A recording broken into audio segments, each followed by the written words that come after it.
లూకా స్వార్త గురించి brief introduction. దీన్ని రాసింది లూకా గారు. ఈయన వైద్యుడు. ఈయన డైరెక్ట్గా యేసుక్రీస్తు 12 మంది శిష్యుల్లో ఒకరు కాకపోయినా ఈయన పౌలు గారితో స్వార్త పనిలో ఉన్నారు.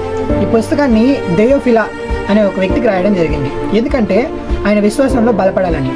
లూకా గారు వైద్యుడు కాబట్టి దీంట్లో ప్రతి విషయం వివరంగా క్రమ పద్ధతిలో ఉంటాయి. ఒక మాటలో చెప్పాలంటే వేరే స్వార్థల్లో మనకి ఏమైనా అర్థం కాకపోతే ఈ పుస్తకాన్ని చదివితే మనకు అర్థమైపోతుంది. అంత డీటెయిల్గా చారిత్రక ఆధారాలతో సహా ఈ లూకా స్వార్తలో ఉంటుంది. లూకా స్వార్తని ప్రధానంగా కొన్ని భాగాలుగా మనం విభజించి అర్థం చేసుకోవచ్చు.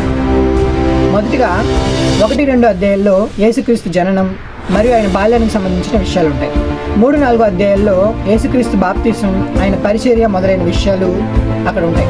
4-9 అధ్యాయాల్లో యేసుక్రీస్తు గలిలయలో చేసిన బోధనలు మరియు ఆయన అద్భుతాలు కనిపిస్తాయి.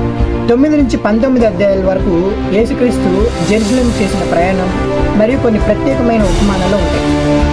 19-21 అధ్యాయాలలో మనం కనుక చూస్తే ఆయన జెరూసలేంలోని చివరి రోజులు మరియు ఆయన బోధనలు మనకు కనపడతాయి. 22-23 అధ్యాయాలు కనుక మనం చూస్తే ఆయన శ్రమలు, ఆయన శిలువ మరణం మనకు కనిపిస్తాయి. చివరిగా 24 అధ్యాయంలో మనం చూస్తే యేసుక్రీస్తు పునరుద్ధానం, ఆయన ఆరోహణం అవ్వడం గురించిన విషయాలు అక్కడ మనకు కనపడతాయి. ఇది లూకా స్వార్తలో ఉన్న విషయాలు. ఈ వీడియో కనుక మీకు ఏమైనా యూస్ఫుల్ అయింది అని మనకి అనిపిస్తే లైక్ చేయండి, షేర్ చేయండి.